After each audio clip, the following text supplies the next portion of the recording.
Olá, bem-vindas e bem-vindos à nossa análise da semana. Hoje a gente vai mergulhar fundo no setor elétrico brasileiro, olhando para os acontecimentos da primeira semana de fevereiro de 2026. E olha, que semana! Foi como ver duas forças gigantescas se movendo ao mesmo tempo. De um lado, uma avalanche de energia nova com projetos solares imensos começando a operar. Do outro, uma sede de energia que não para, venda de grandes consumidores como os data centers. A grande questão é: o que acontece quando essas duas forças se encontram? O sistema elétrico está pronto para isso? Essa é a pergunta de $1 milhão, né? E a resposta, na verdade, está redefinindo o futuro do setor. O que a gente está vendo não é só um aumento simples de oferta e demanda. É mais fundo. É uma transformação estrutural. Estrutural em que sentido? A energia está sendo gerada em lugares novos e consumida de jeitos novos. Então, nosso trabalho aqui vai ser conectar esses pontos. A geração, o consumo e, no meio de tudo, a peça mais crítica: a transmissão. É uma história com 3 protagonistas. Gostei da analogia. Então vamos começar pelo primeiro protagonista: a explosão da geração solar. A ANEEL deu luz verde para 2 complexos que são, assim, verdadeiros titãs. O primeiro é da Atlas Renewable Energy, lá em Minas Gerais. Eles estão ligando de cara 408 megawatts de capacidade. E só para dar uma dimensão do que isso significa, 408 megawatts. É muita coisa. É energia para abastecer uma cidade como Vitória, no Espírito Santo. Só com sol. Só com o sol, e a escala física é de tirar o fôlego. A gente está falando de quase 941 mil painéis solares. Nossa! Se você enfileirar tudo isso, dá para cobrir uns 1.200 campos de futebol. Não é uma fazendinha solar, é um complexo industrial a céu aberto. E quando estiver operando a 100%, vai gerar 1.150 gigawatts hora por ano. Um volume que, 10 anos parecia ficção científica para a fonte solar, né? Totalmente. E a onda não parou em Minas. No Nordeste, a Engie Brasil também recebeu autorização para mais 381 megawatts de potência lá no Rio Grande do Norte. Somando os dois, em uma única semana, a gente tem quase 800 megawatts de nova energia solar entrando no sistema. É quase a capacidade de uma usina como o Angra 1, só que vinda do sol e ativada em questão de dias. Exato. A minha pergunta é: o que essa velocidade toda nos diz? É um ritmo que se sustenta? Diz que a transição energética deixou de ser, uma promessa e virou uma realidade industrial. E avassaladora, o ritmo é alucinante. E a localização, claro, não é por acaso. Minas Gerais e o Nordeste são os nossos cinturões solares. Tem as condições ideais. Perfeitas. Sol, grandes áreas e uma infraestrutura de transmissão que, historicamente, já vinha se desenvolvendo para outras fontes, como hidrelétricas e eólicas. Mas esse historicamente me soa como grande porém da história toda, não? É o grande asterisco, porque essa infraestrutura não foi projetada por uma avalanche dessa magnitude. É como você construir uma fábrica super moderna e descobrir que a estradinha para escoar a produção é de terra. O gargalo. Exatamente. E o interessante é que esse gargalo, hoje, ele é visível. Com ferramentas de inteligência de mercado, como o mapa interativo da ePowerBay, por exemplo, a gente consegue ver isso. Você abre o mapa e vê esses pontos gigantes de geração surgindo. E aí você vê a proximidade ou a distância deles das subestações, das linhas. É um raio-x que mostra onde a rede vai apertar primeiro. Certo. Então o mapa da geração está sendo redesenhado. Mas essa energia toda tem que ir para algum lugar. E aí a gente chega na segunda força, a demanda. E é aqui que a história fica surpreendente. Fica mesmo. A grande notícia do lado da demanda veio do ONS, o Operador Nacional do Sistema. Num leilão recente para acesso à rede, eles homologaram 43 solicitações.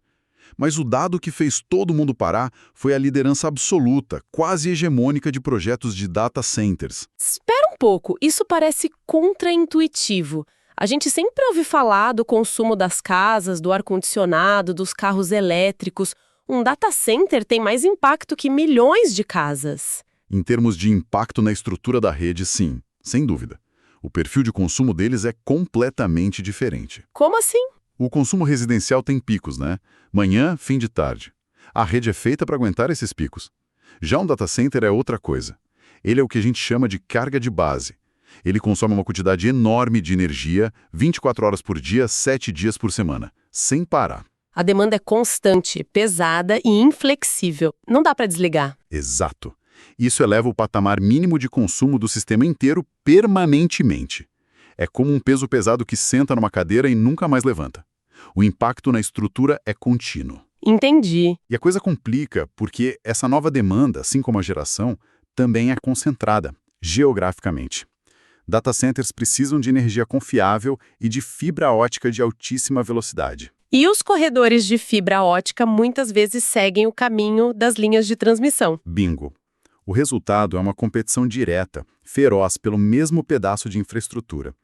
Geradores solares e data centers estão, metaforicamente, tentando construir no mesmo terreno. Uma disputa pelo mesmo espaço na estrada elétrica? É uma verdadeira corrida do ouro por um espaço na rede.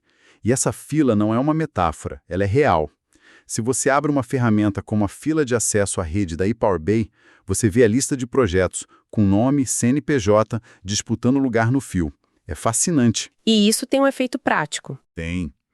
Quando a gente cruza isso com um dashboard de consumo, vemos que a maré baixa do consumo elétrico no Brasil está cada vez mais alta.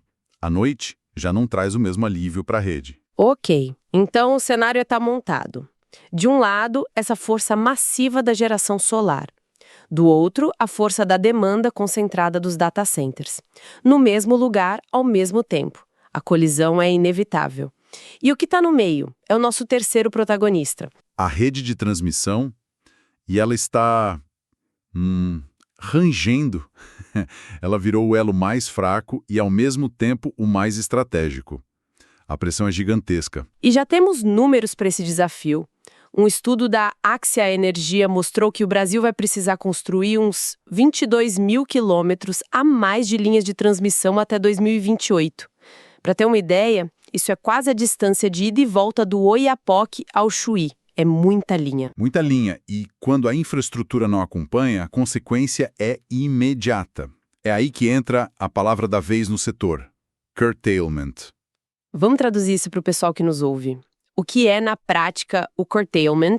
Imagina o seguinte, você tem uma usina solar, novinha, num dia de sol perfeito, ela está gerando no máximo, mas a linha de transmissão que conecta a sua usina à cidade está congestionada. Como uma avenida na hora do rush, não cabe mais nenhum elétron. Ok. Aí o ONS, que é o controlador de tráfego, te liga e dá a ordem. Desligue metade da sua usina, agora. Isso é o curtailment. Você é forçado a desperdiçar energia limpa, não por um problema seu, mas por um congestionamento na rede. E quem paga por essa energia que não foi vendida? O gerador simplesmente perde esse dinheiro? Perde. A receita perdida. É como um agricultor que joga fora metade da colheita porque não tem caminhão para levar. O acesso à rede virou um ativo tão valioso quanto o sol ou o vento. O leilão do ONS tenta organizar essa fila, mas organizar a fila não constrói mais pistas na estrada, né? O problema físico continua. Imagino que isso mude completamente a análise de risco de um projeto. Totalmente. Hoje o investidor não pergunta só quanto sol tem aqui, ele pergunta quanto curtailment tem aqui. E essa informação virou ouro. Por isso que ferramentas como a análise de curtailment da ePowerBay se tornaram, assim, essenciais. Elas mostram os pontos quentes de congestionamento, onde o histórico de cortes é maior. Então, a decisão de onde instalar um projeto agora é muito mais logística do que de recurso natural. Exatamente. A viabilidade de qualquer projeto hoje depende de uma visão sistêmica. Não dá mais para olhar só um lado da equação, certo? Então, para a gente amarrar todas as pontas da história desta semana. De um lado, um tsunami de energia solar com a Atlas e a Engie.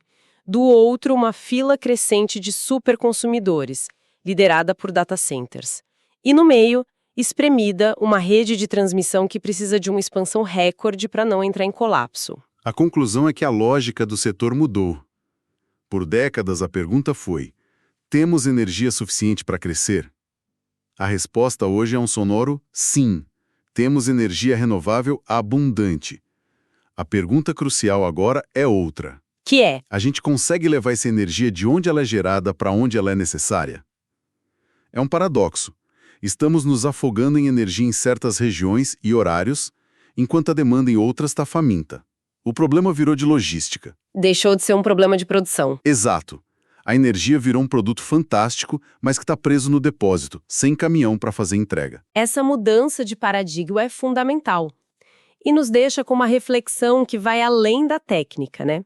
Com a geração renovável e as grandes cargas digitais disputando a mesma infraestrutura, a grande questão para o futuro não é só se teremos energia, mas como o sistema vai arbitrar quem tem prioridade na rede. Quem chega primeiro leva, quem é mais estratégico para o país, é uma discussão bem complexa e que está só começando. Para não perder nenhuma análise e acompanhar de perto as transformações do setor, cadastre-se agora em www.epowerbay.com. Soletrando é epowerbay.com. E siga a ePowerBay nas redes sociais e nas principais plataformas de áudio como Spotify, Apple Music e YouTube.